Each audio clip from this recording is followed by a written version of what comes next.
la struttura megalitica più inspiegabile del mondo. Le pietre utilizzate nella costruzione sono enormi blocchi di calcare, alcuni dei quali, signori, pesano fino a 200 tonnellate, che sono stati assemblati senza l'uso di malta, con una precisione talmente elevata che nemmeno una lama di coltello può passare tra un blocco e l'altro.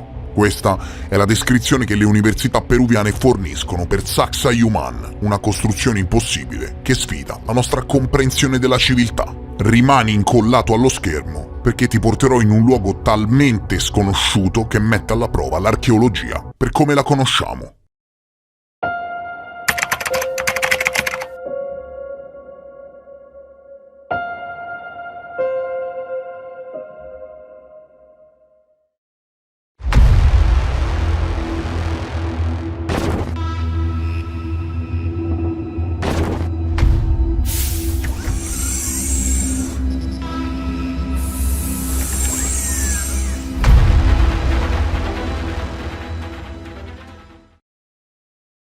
Sacsayhuaman è un sito archeologico situato sulle alture che sovrastano la città di Cusco, in Perù, a ben 3.555 metri d'altezza sul livello del mare.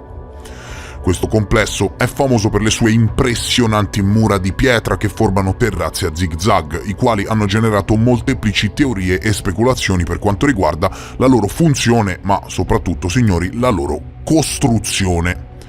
Secondo la storia convenzionale, il complesso fu costruito tra il 1438 e il 1500 d.C., ma nuove scoperte archeologiche hanno retrodatato ultimamente la struttura al 1100, indicando che a costruire il complesso furono gli indigeni della cultura Quilche.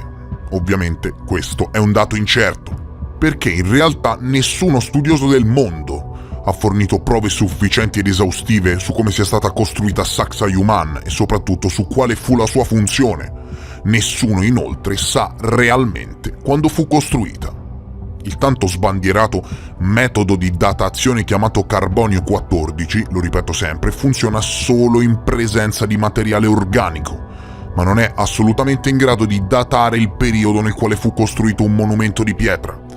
Per esempio, il dato sulla cultura Quilche, fornito da un'equipe di archeologi nel 2008, è in contrasto con l'informazione classica etnostorica che indicava la costruzione di Sacsayhuaman a partire dal 1438. Il fatto, signori, è che è tutto molto fuorviante, ok? Non è possibile datare un monumento di pietra solo perché si trovano dei resti di ceramica o carbone nelle sue fondamenta. Seguendo questa logica, forse fra 10 anni sarà trovata un'altra ceramica in uno strato di terreno più profondo appartenente ad una protocultura Quilche e a quel punto verrà ulteriormente retrodatato il sito. Quello che sappiamo è che si tratta di una struttura molto antica, costruita sicuramente dagli indigeni del Sud America che sottoutilizzavano la ruota e non conoscevano l'uso di carrucole o ferro.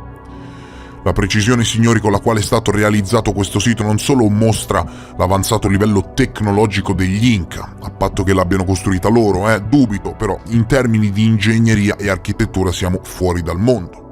Solleva anche interrogativi su come abbiano potuto trasportare e lavorare questi enormi blocchi di pietra con gli strumenti e le conoscenze di quel tempo. Non parliamo di strutture convenzionali, ma di strutture megalitiche, ciò significa composte da grandi megaliti, appunto estratti, trasportati, levigati e posizionati. Questo già di per sé, a parer mio, suggerisce una datazione molto precedente a quella convenzionale. E ti spiego il perché. Spostiamoci in Messico e troviamo Chichen Itza, datata al 1200 a.C., dico avanti Cristo. Parliamo di strutture ingegneristicamente molto raffinate. E perché 1000 anni dopo in Perù avrebbero dovuto costruire mura che sembrano letteralmente preistoriche? Perché, a parer mio, lo sono. Ecco perché. Questo è un complesso veramente impressionante, signori, in merito al quale ci sarebbe davvero tanto da dire.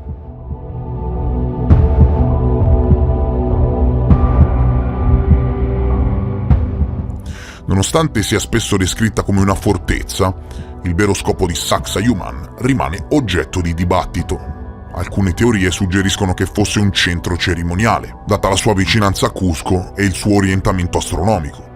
Le sue mura gigantesche e la disposizione delle torri suggeriscono una funzione difensiva, ma gli ampi spazi aperti e le piattaforme potrebbero essere stati utilizzati per cerimonie religiose ed eventi pubblici molto importanti. Uno dei grandi misteri di Sacsayhuaman è la tecnica costruttiva, i blocchi così perfettamente. Insomma, è un unicum in Sud America che non ritroviamo da nessun'altra parte. E come se non bastasse, inoltre la disposizione e l'orientamento astronomico di Sacsayhuaman sono spesso associati a significati rituali e cosmologici, compresi i solstizi e gli equinozi, che erano di grandissima importanza per la cultura inca. Quando i conquistadores, facenti parte dell'esercito di Pizarro, giunsero a Cusco nel 1533, rimasero attoniti di fronte a tale immenso monumento megalitico dalle mura ciclopiche e pesantissime. Gli spagnoli si domandarono infatti come fosse stato possibile per gli indigeni Inca, che disconoscevano l'utilizzo di carrucole, sottoutilizzavano la ruota e non conoscevano il ferro, ricordiamolo, non conoscevano il ferro, trasportare massi pesanti fino a 200 tonnellate, smussarli in modo si incassassero perfettamente l'uno sull'altro e sollevarli per sistemarli impilati.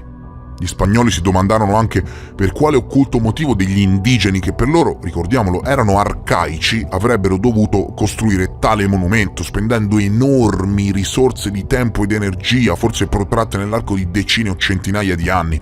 Voglio dire, esistono resoconti storici ufficiali che parlano del sito. Gli spagnoli rimasero sconvolti di fronte a questa struttura. Oggigiorno sappiamo che si tratta di una struttura che ha un volume immenso di 6.000 metri cubi. E se questo video ti sta piacendo, io ti chiedo cortesemente di lasciare un like e di contribuire al sostentamento di questo canale YouTube con un commento e con una condivisione. Sapete bene, no, che questo spazio rimane totalmente indipendente dal giorno zero e solo voi potete contribuire con un piccolo gesto. Grazie a chi lo farà. Nella zona sud delle mura vi sono i basamenti di quelli che probabilmente furono i tre torrioni: Muyukmarca, Salakmarca e Paucarmarca. Tre torri, no? Mentre il primo ha base circolare e gli ultimi hanno due basi rettangolari. Una delle torri era alta circa 12 metri e aveva un basamento con un diametro di 22, dimensioni impressionanti. Nei suoi commentari reali Inca, Garcilasco de la Vega descrive la torre Muyukmarca come una torre che serviva come deposito d'acqua ed era collegata ad altre due da tunnel sotterranei. I resoconti storici suggeriscono infatti di guardare meglio sotto la struttura perché a quanto pare ci sono dei tunnel. E anche qui ne possiamo parlare. Quante probabilità ci sono che gli indigeni Inca abbiano sì riammodernizzato una struttura già esistente, magari preistorica? Parliamo di persone che non avevano ancora scoperto il ferro, ricordiamolo. E se fosse stata più estesa di adesso? Sull'origine di Sacsayhuaman sono stati scritti decine di libri e le teorie più strane sono state avanzate per spiegare come avvenne la costruzione, fatto che tra l'altro è tuttora avvolto nel mistero. Secondo alcuni, Sacsayhuaman, che era originariamente più estesa in quanto gli spagnoli utilizzarono molti massi per costruire le loro dimore e chiese a Cusco, era una città megalitica che riproduceva esattamente la capitale dell'antico regno di Atlantide, scomparso in seguito ad immani terremoti e inondazioni. Leggende, certo, ma come è stato possibile costruire qualcosa di così perfetto senza i moderni strumenti di costruzione e taglio e senza la forza motrice che apparve solo nel XIX secolo? Innanzitutto bisogna considerare il problema del trasporto di massi così grandi. Secondo alcuni ricercatori, i macigni più pesanti di andesite si trovano già nel sito di Sacsayhuaman, ma se così fosse bisogna sempre spiegare come furono sollevati, estratti per essere posti ed incassati l'uno sull'altro. In caso invece di cave situate in luoghi distanti da Sacsayhuaman, come furono trasportati i massi? Io non ve lo vorrei dire, cioè proprio mi duole dirvelo, ma gli indigeni Inca non disponevano né di carri né di animali da soma come buoi o cavalli, chiaro?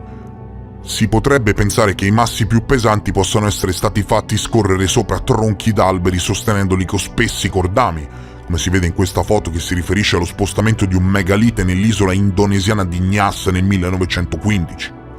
1915. Ma come fai a sollevarli e impilarli? E siamo sicuri che possiamo ipotizzare sistemi simili nel 1100 o ancora prima, perché per quanto ci riguarda potrebbe benissimo essere una struttura preistorica? Possibile che gli Inca si occuparono di espandere la struttura, di fortificarla, sì, di renderla una fortezza, ma quante probabilità ci sono che sia preistorica? E scavando, quanto verrebbe retrodatata Sacsayhuaman? La cosa veramente spaventosa è l'arte di levigatura delle pietre e il modo in cui senza malta le hanno assemblate in maniera così precisa. Questo è davvero spaventoso. Fa impressione. Una volta raggruppati i macigni nel luogo dove sarebbe poi stata costruita la struttura, e già questa è fantascienza, si procedette a smussare i massi per poterli incassare gli uni con gli altri. Gli antichi costruttori devono, per forza di cose, aver utilizzato delle mazze di pietra più dura dell'andesite, altrimenti non si spiega, in modo da procedere a levigare la sommità di ciascun macigno proprio al centimetro e farlo combaciare con un altro. La struttura è spaventosa e non si ritrova niente di simile sul pianeta Terra. Sono state proposte varie teorie sul modo in cui sono stati sovrapposti i massi. Si sostiene che l'utilizzo di strutture in legno siano servite per far scivolare i massi gli uni sopra gli altri. Ve la faccio semplice. Altri sostengono che scavassero delle trincee per far sprofondare il masso del basamento e poterci mettere sopra gli altri, abbassando il livello del suolo e poi appianando il tutto una volta finito per nascondere la trincea scavata precedentemente. Secondo la teoria ufficiale si posizionava una base di legno obliquo tra il suolo e il masso utilizzato come fondamenta. Quindi dei tronchi perpendicolari dove far scivolare una base di legno sulla quale vi erano altri tronchi perpendicolari. Insomma, strutture di legno e sollevamenti a braccia. Ma calcolando che non esistevano carrucole per la distribuzione del peso, la vedo davvero, ma davvero dura. Anche se comunque si riuscirà un giorno a spiegare in modo esaustivo come fu costruita Sacsayhuaman, rimarrà sempre il dubbio del perché e del quando fu eretta. Per alcuni fu una fortezza, mentre per altri fu un centro cerimoniale. In effetti, risulta per noi molto difficile comprendere i motivi di una costruzione tanto complessa che richiese certamente molti decenni per essere completata. Bisogna però ricordare che nel mondo le costruzioni megalitiche sono centinaia e gli antichi seguivano logiche per noi complicate che rispondevano a riti e cerimonie che oggi risultano del tutto incomprensibili perché non esisteva la scrittura. Dopo aver comparato molti luoghi megalitici, ti consiglio di visionare la mia playlist qui sul canale, si giunge alla conclusione che Sacsayhuaman fu costruito molto prima di Cusco. E questo perché somiglia in maniera davvero compromettente a strutture megalitiche che noi sappiamo per certo risalire a millenni prima di Cristo. State guardando per esempio la struttura sull'isola di Malta, Gigantia, molto simile a quella in Sud America. Ecco, quelle sull'isola di Malta risalgono a millenni prima di Cristo, sono strutture preistoriche, chiaro? La verità è che questa struttura, Sacsayhuaman, signori, è precedente a Cusco. A mio parere, la struttura megalitica era il centro di una cittadella che si estendeva ben oltre i limiti dell'attuale parco archeologico e alcuni ricercatori sostengono che Sacsayhuaman, o almeno la parte più arcaica della struttura, sia da attribuire alla civiltà megalitica americana che si sviluppò in Sud America a partire dal IX millennio prima di Cristo. Secondo me parliamo di una struttura preistorica risalente all'incirca al 9000 a.C. Ma ci stai spiegando da tutto il video quanto fosse impossibile nel 1100 per gli indigeni Inca realizzare strutture del genere e adesso parli dei cacciatori-raccoglitori del 9000 a.C.? Signori, Göbekli Tepe in Turchia, e ritorniamo sempre qui, risale al 10.000 a.C. ed è composta da megaliti che pesano svariate decine di tonnellate. Si stima ci siano ancora 20 recinti megalitici sotterrati nei pressi di Göbekli Tepe e questa struttura ci insegna che la nostra concezione di preistoria va totalmente ricalibrata Esistono siti preistorici megalitici risalenti a migliaia di anni prima di Cristo che mi ricordano in modo impressionante Sacsayhuaman. E a quanto pare esiste un bacino di conoscenze condiviso risalente all'ultima era glaciale che per un motivo o per un altro è andato perduto. C'è stata quindi una regressione prima dell'evoluzione culturale socialmente accettata. E questo sito, per la grandezza dei monoliti e la precisione con la quale sono stati assemblati in tempi così remoti, rimane uno dei misteri più affascinanti delle Americhe. Sicuramente uno dei più inspiegabili.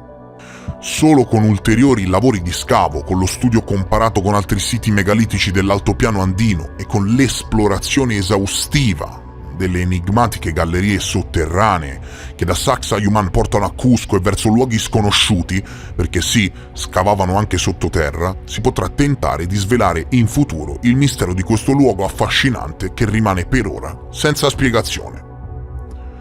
Una testimonianza lampante della civiltà megalitica americana del 9000 a.C.? E tu, che idea ti sei fatto? Ti è mai capitato di visitare questo posto? Hai intenzione di farci un salto? E che cosa ne pensi del video? Se ti è piaciuto, ti chiedo cortesemente di contribuire al posizionamento del video con un like e se sei nuovo e ti interessano i temi che affronto, iscriviti al canale. Solo voi, cari amici, potete garantire la costanza delle pubblicazioni qui sul canale sostenendo questo spazio virtuale totalmente indipendente, con commenti, like e condivisioni. Se hai trovato affascinante questo video, condividilo con i tuoi amici e parenti e dai lo spazio che merita a questo canale. Solo tu puoi farlo perché questo canale non è né sponsorizzato da network milionari né spinto da nessuno. Totalmente indipendente dal giorno 1 e solo voi potete valorizzare questo canale didattico. Vi voglio bene, vi ringrazio per essere stati con me e vi rimando come sempre al prossimo episodio. Adieu!